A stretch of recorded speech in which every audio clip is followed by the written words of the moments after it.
Hey family, Monique here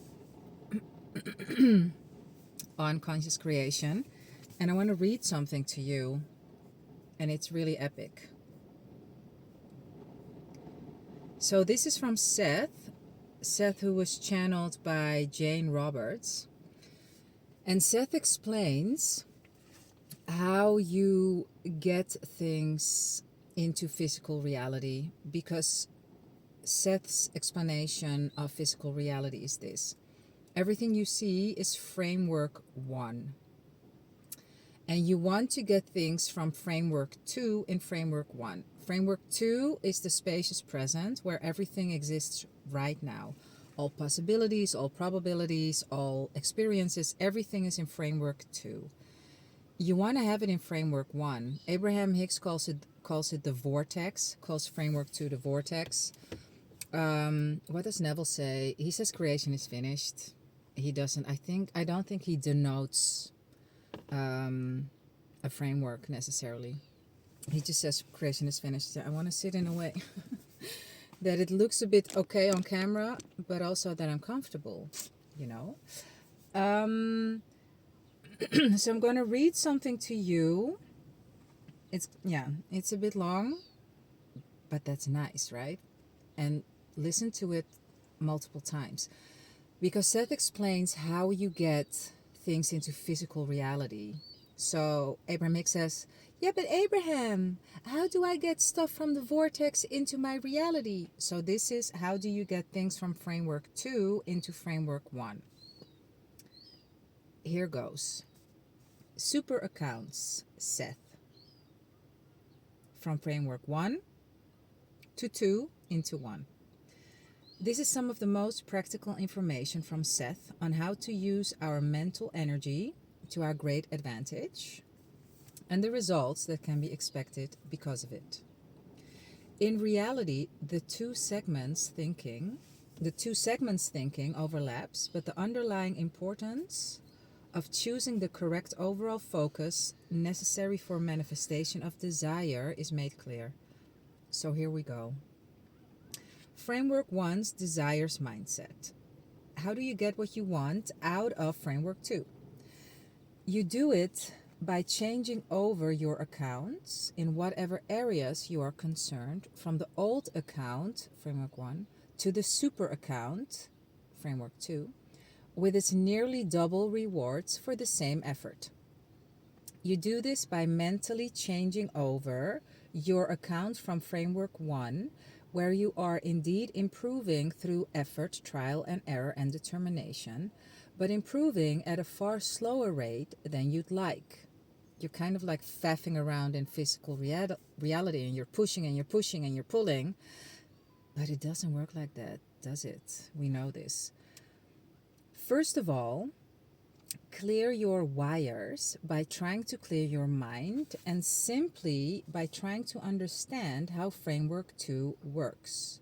When you change one certain area of your life into framework 2's account, you do not spend any time worrying about the relatively little interest you received before, which was framework 1, right? Everything you see. You will not worry about how the results are to be accumulated. You will trust the account. So you trust framework 2, whatever is going on over there. Of course, you will always have some effort to expend in framework 1 and some experience with its normal trial and error tactics. You promise not to withdraw the issue from framework 2 in the meantime. So whenever you plant the seed, you don't go digging it up, is what this says.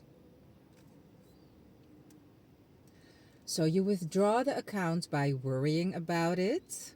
You withdraw the account by trying to exert more effort in framework 1 instead of letting the account take care of itself. So I'm going to repeat this one more time. You promise not to withdraw the issue from framework 2 in the meantime. You withdraw the account by worrying about it, and you withdraw the account by trying to exert more effort in framework 1 instead of letting the account take care of itself. So as I said, It's about planting the seed and not digging it up. It's like, this is my desire, this is my intention, this is what I state. You said it and you forget it. That's what this says. You do not watch for results. When you concentrate upon dissatisfactions, it holds you back. You need not wonder or worry about what might be involved to bring about the higher interest you want, because you trust the higher establishment of Framework 2, which holds all accounts. So, just to clarify, it speaks about interest here as if it's like a super account on a bank, but this is just metaphorically. This is not literal. Like, what it means is Framework 2 has like the ultimate way of fulfilling your desire. So it can happen in Framework 1 by doing, like by pushing, by doing, by SP related stuff, by calling, by messaging, by going by trying to get dates. None of that works. You just leave it. You set the intention, you visualize, you script, you whatever, but you don't do anything with it in 3D. You just let it ripen, and then the fruit falls off of the tree, and you will know because it will hit your head. And so you know that the fruit is ripe. Okay, let's go on. What happens then in Framework 2? Framework 2's communication system is set into motion as a primary rather than as a backup system of communications. It is as if the project is transferred to another level, a living peoplescape in which each person who plays a part in the project now joins the creative act. There are always other people involved, and it's like so magical when you connect the dots backwards of how certain things came to pass.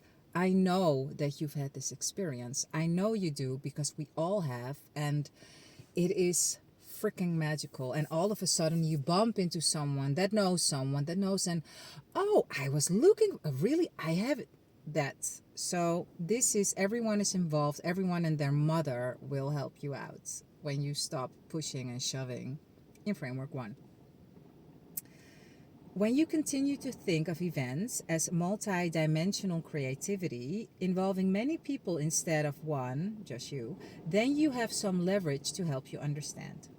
Everyone involved cooperatively, holy moly, everyone involved cooperatively agrees to aid that creative venture, not only because you want it, but because they want to play a part in that kind of activity. Co-creation as it's at its best. Already in Framework 2, decisions beyond number have occurred, contemplations beyond number have been made, resulting in the particular reference frame of probabilities existing at the time and in this space.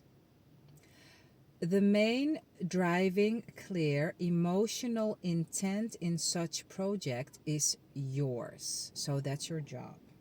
Remember, we are dealing with emotional intensities.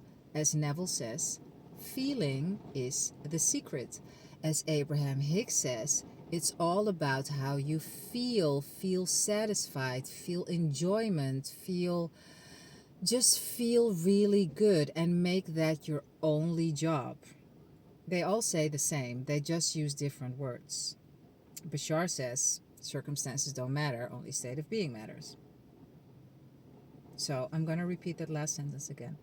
The main driving, clear, emotional intent in such a project is yours. Remember, we are all dealing with emotional intensities. That intensity has its own force and vitality. You still do not feel the unsurpassable force that thoughts have. When you have a fearful thought, then you feed other people's static. You increase to some extent their doubts as well as your own. I actually don't really know what that does here, but maybe, yeah, I kind of get it, but okay. Your main concentration should always be upon your daily accomplishments, joys, the domestic meal, the hour of the dawn or twilight or whatever. That is highly important. So just live your life as it is in front of you now. Like, be happy for fucking no reason, just because you're alive and you're breathing and you're listening to this and you're looking at my curly hair and you are feeling the sun on your face, and just be happy about that. Especially looking at me with my curly hair. Be really happy about that. Yeah. To brood or worry or become resentful is regrettable. Trust your impulses, for they represent your close connection to Framework two's activity. So, what this says, this last one, trust your impulses, it is how Bashar explains that the higher self is on the mountaintop, the personality self is in the valley, and the inner self, the inner being, Bashar calls it different, is like the higher self speaks to you through your intuition. So, in like Seth says, you will feel called to do certain things. And that comes because Framework 2 is nudging you. It's nudging you like, hey, this is the direction. And how to become so clear of mind, actually clear of body, because you use your body. Our bodies are an antenna. How to become so clear of body that you feel where to go, what to do, who to talk to. That's a whole different part of this whole thing. Everyone does it different though. Like, I know some people that get a lot of information from dreams. I get a lot of people popping up asking me the same kind of thing, and I feel nudges, or I look at something like for instance recently at a map of New Zealand, and I saw a name of a place, and I thought, it really just jumped out, and I knew I had to go there. And of course I had to go there, and all of these things came together in a way, like, and things came to me and that I had been wishing for in a way I had no clue that they would even were lined up to fall into my experience already, and blah. So everyone has a different way. My way is my body. And you might know by now that my payoff is a fit mind creates a beautiful body and an epic life.